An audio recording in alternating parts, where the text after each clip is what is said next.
be. We are Groot. This world can't survive if you stay together.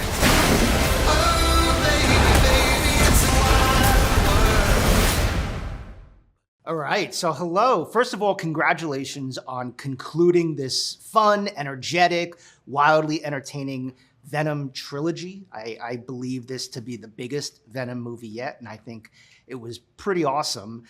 Tom, as you prepare to say goodbye to these characters for now, it is a comic book movie. I feel like I have to say for now.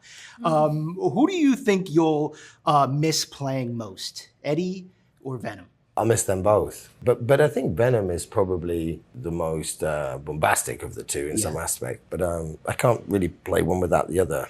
I mean, I can, but I don't feel like I should. Yeah, did it feel like kind of serendipitous or bittersweet, sort of rounding up this trilogy after living with this character for so long? I don't know. I mean, it's been a best part of a decade that we've been working together, and like we've been through so much in that. Like I couldn't ask for more. Really. Yeah.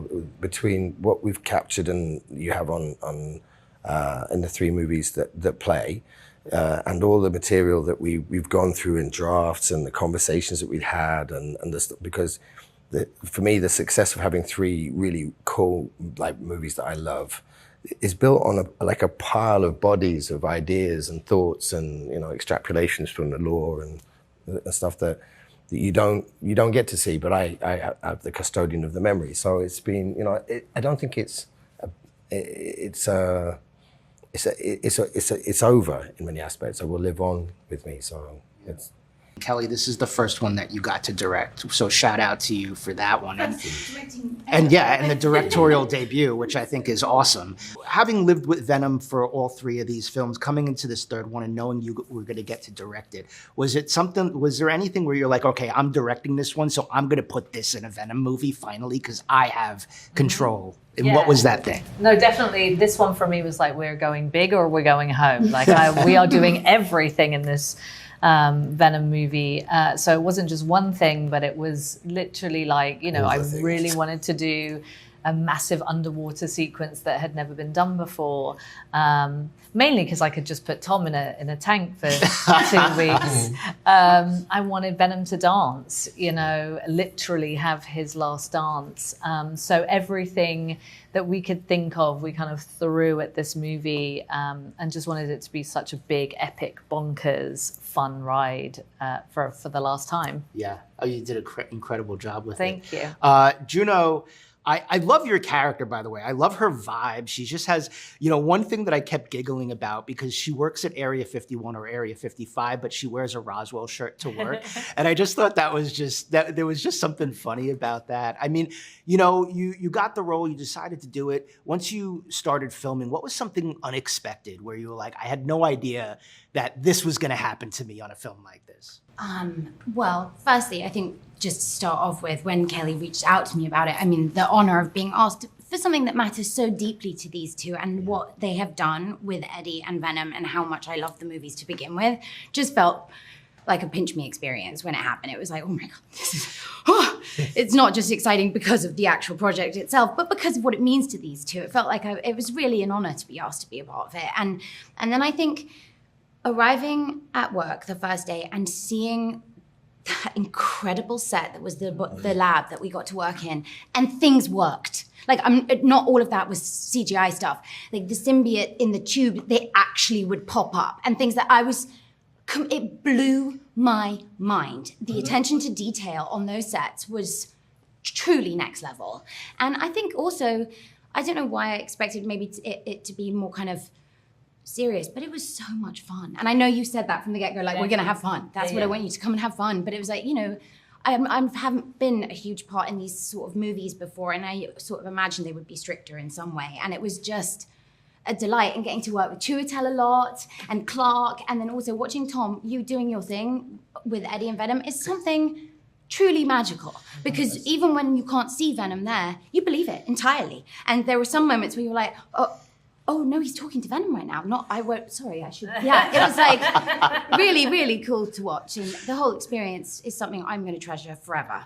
That's awesome. Yeah, I think the trilogy in general, and I think what separates it from some of these other comic book movies is that fun part of it. Like, it's just so much fun. And the fact that the two of you have been on it this whole ride, it's remained consistent in that way. Chiwetel, you are no stranger, sir, to Marvel movies. You've done it. I'm curious to know, like, what was it about this film? Like, what itch did this film scratch for you?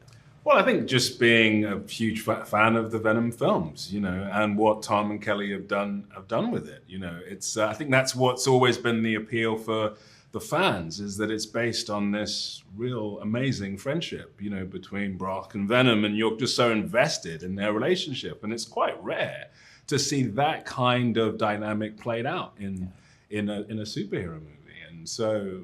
I think that's what everybody falls in love with. Where is their relationship going to go? How are they going to figure this all out? And so, like Juno was saying, it's just a real privilege to be kind of part of that, especially in this moment where it's, the last dance, where you're kind of, when all of that kind of emotion and passion is high, and you just, I was just very, very excited and privileged to be part of it, to join in.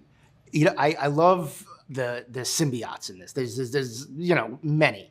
When the first trailer released for this film, the Venom horse. If I can just tell you how many people dorked out on the Venom horse, I have to ask you a question about the Venom horse. And I mean, talk about filming those scenes. Like, what was that like? Because that was kind of a new element to this film.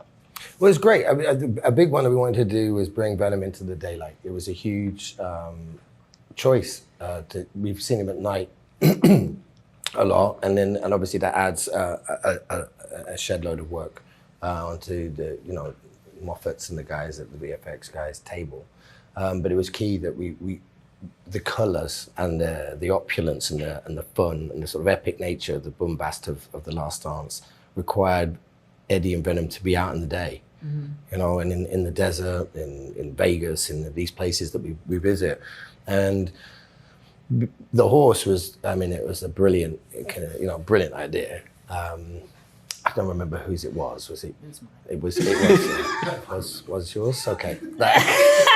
Okay. Go with that. No, it was a great idea, Kelly. And to see that horse do that speed, and the throwback actually to the first movie, I'm joking, it was Kelly's idea.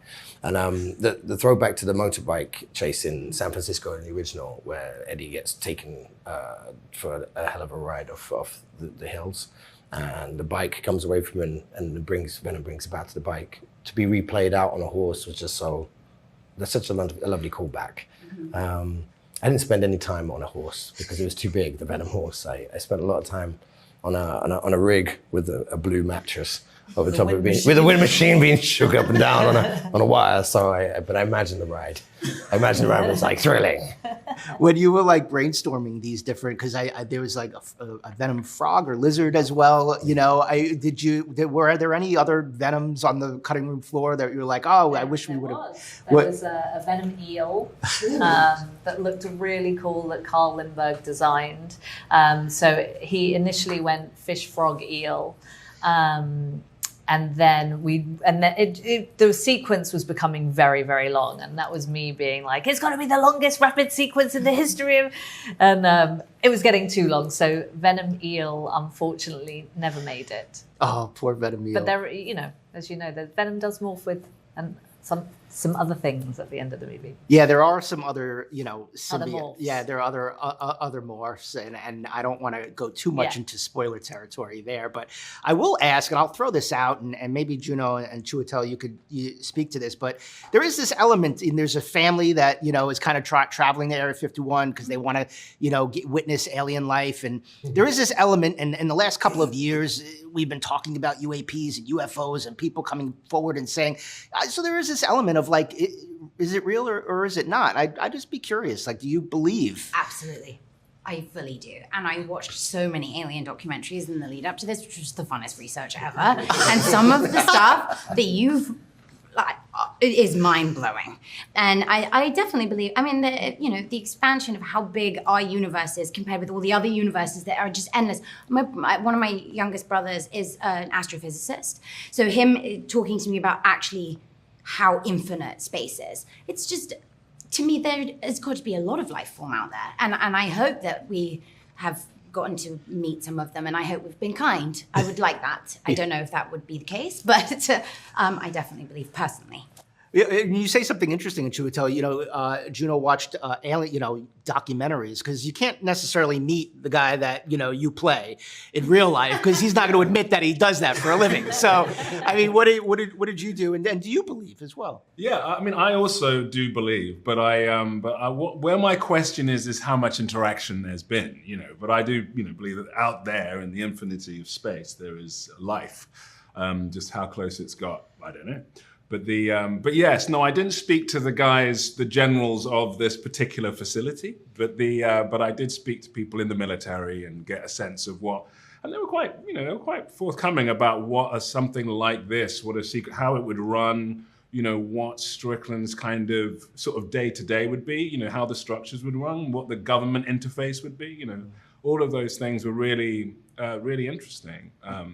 But yeah, I'm not as much of a believer as Juno, but I do think there's so aliens, let me know. I want to know that you believe.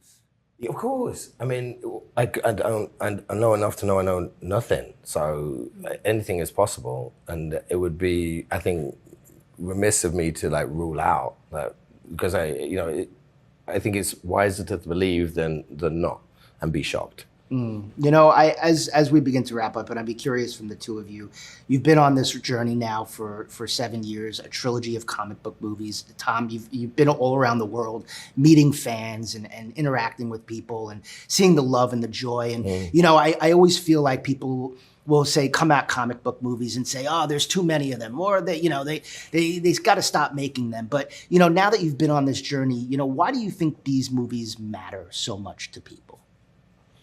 My personal take would be, it's not dissimilar to the symbolic characters of Greek mythology or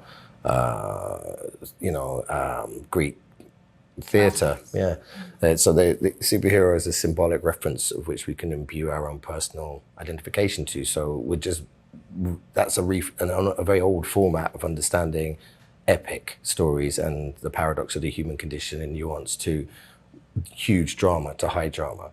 And that's what superhero movies are, technically now. So I think we would be remiss to remove them from the canon of entertainment, because they're big and they cover a lot of bases with symbolic reference. What about you, Kelly? I don't know, there's a line in the movie that says, we all have monsters inside of us. Oh. And I just think that we connect with Eddie and Venom because we all have our own inner dark voice that we combat all the time, that says negative things to us. And these two have managed to turn it around into love and friendship, which is really what underpins all three of the movies, no matter how big or crazy they get. That the movies are about what you'll do for the ones that you love. And that's why I think we connect with them. Well, I think you guys did a phenomenal job. Tom, I think you crushed all three of these films. Oh, thank you. As a fan, I hope at some point down the road, they get you back to do one of these against Spider-Man or something. But thank you so much and good luck with the film. Thank you. Thanks.